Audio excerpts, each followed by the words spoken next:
au salon Handicap, Emploi et Achat Responsable en présence de Sandrine Delem. Bonjour. Bonjour.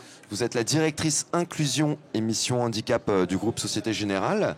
Le groupe Société Générale est partenaire du salon. Nous sommes en fin d'après-midi. Quel bilan vous tirez un petit peu de cette journée ? Alors un bilan à chaud parce qu'on n'a pas les chiffres, mais déjà une grande satisfaction parce qu'en fait c'est la deuxième édition. En fait il y avait beaucoup de stress parce que la première édition elle n'existait pas et quand on ne savait pas à quoi ça pouvait avoir l'air, eh bien bon c'était un challenge. Aujourd'hui ce qui est intéressant c'est que finalement il y a eu beaucoup plus de monde que l'année dernière. Donc déjà ça c'est une grande satisfaction. Une grande satisfaction aussi parce qu'on a eu près de 190 collaborateurs Société Générale qui ont arpenté les conférences, les ateliers et les stands à la rencontre d'entreprises adaptées et des AT. Et donc, je peux dire déjà à chaud que c'est déjà un bon bilan. Ils vous ont fait des retours, ces collaborateurs sur... Alors pour ceux que j'ai croisés, certains découvraient le sujet, d'autres revenaient.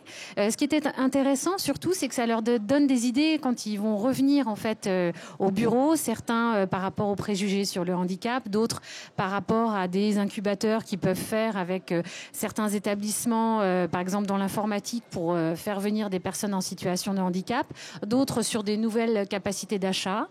Donc c'est plutôt encourageant. Vous fêtez les 10 ans de la mission handicap du groupe Société Générale. Quel bilan vous tirez de ces 10 années ? Alors, moi, j'ai la chance d'être à la tête de cette mission handicap, mais j'ai eu des prédécesseurs et qui ont ouvert la route. Il y a eu des équipes qui sont passées les unes après les autres. Et en fait, ce qu'on peut dire, c'est que déjà, il y a eu un gros travail de sensibilisation parce qu'on a ouvert le blog tousunique.fr, on a fait la première BD sur le sujet du handicap et de l'emploi, on a lancé un certain nombre de sujets. C'est vrai qu'à l'époque, on n'en parlait pas autant du handicap et surtout pas dans des salons et dans des instances aussi importantes. On a créé le Pass pour l'emploi qui était un moment de recrutement en plein cœur de la Défense où on était près de 45 entreprises qui recrutaient et sensibilisaient sur le thème du handicap. Et en fait, finalement, ce qu'on peut dire, c'est que la question le handicap et de l'emploi, c'est une question qui a vocation à perdurer. Si on arrête de sensibiliser, finalement, on ne va pas y penser. 80% des situations de handicap dans l'entreprise, c'est invisible. Et donc, du coup, il faut continuer à en parler. Finalement, ce qu'on constate, c'est aussi que c'est une affaire de management de la singularité. Et puis, c'est aussi une affaire de prestation de services et de qualité d'achat.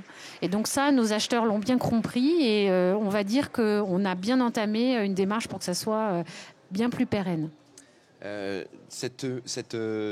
poste de mission handicap et ces missions handicap, qu'est-ce qu'elles apportent à l'entreprise en termes de pratiques managériales et de performance également ? Alors la mission handicap, c'est un rôle un peu ingrat, parce qu'en fait on est un peu à la quadrature du système, on est à la fois en transversal sur tous les processus de l'entreprise, on est en transversal avec les managers, les lignes RH, les acheteurs, et on voit le système un peu par toutes les fenêtres. Ce qui est compliqué, c'est qu'on n'a pas d'autorité particulière. Par contre, on a une vision à 360 degrés. Ce qui est important, c'est utiliser cette vision et surtout être générateur d'idées. En fait, il faut fonctionner un peu comme une start-up. C'est-à-dire que nous, on est souvent en rencontre avec des établissements, des entreprises adaptées. On rencontre d'autres entreprises qui nous montrent des bonnes pratiques. Et l'idée, c'est de se dire comment je peux transposer ça et comment je peux être générateur d'idées pour finalement infiltrer le système. Aider les managers à mieux manager, aider les lignes RH à mieux accompagner les personnes en situation de handicap, penser à l'accessibilité numérique, penser aux services en fait qu'on peut prodiguer aussi à nos clients en situation de handicap. Et en fait, ce qu'on fait, c'est qu'on est générateur d'idées et on essaye petit à petit d'instaurer des idées. Parfois, on peut les amener à bien puisqu'en fait, on peut les financer et on les accompagne. Parfois, on est juste en fait expert et puis on rentre dans des instances, des copiles et puis on impulse des idées. Vous venez de signer un nouvel accord handicap à la Société Générale. Est-ce que vous pouvez nous en dire plus ? Alors c'est notre 4e accord d'entreprise, c'est un accord triennal, donc 2017 c'est la première année de cet accord. Ce qui est important, c'est qu'on a quand même dans nos équipes de nombreux collaborateurs en situation de handicap, et aujourd'hui en fait on voit au sein de l'entreprise des personnes qui se déclarent de plus en plus. Donc c'est important parce qu'elles nous font confiance et elles ont compris finalement qu'on était là aussi pour les accompagner dans toute leur carrière professionnelle. Et il a fallu vraiment renforcer la partie, ce qu'on appelle vulgairement dans le jargon, le maintien dans l'emploi. Moi, je préfère parler d'accompagnement des collaborateurs.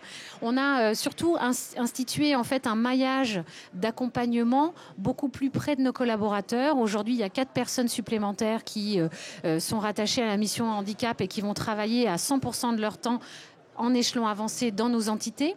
Elles vont s'appuyer sur un maillage en fait d'acteurs locaux qui sont à peu près 250 dans l'entreprise pour justement accompagner les collaborateurs au plus près de leur entité. Parce qu'en fait, ce qui est très important, c'est que on a des réalités extrêmement différentes dans l'entreprise, qu'on soit dans la banque de détail, donc dans l'activité bancaire traditionnelle, ou dans des métiers support, qu'on soit en province ou à Paris. Et l'idée, c'est d'apporter en fait un accompagnement le plus sur mesure possible, parce que lorsqu'on parle de l'accompagnement de personnes en situation de handicap, on fait du cousu humain. Merci beaucoup. Merci à vous.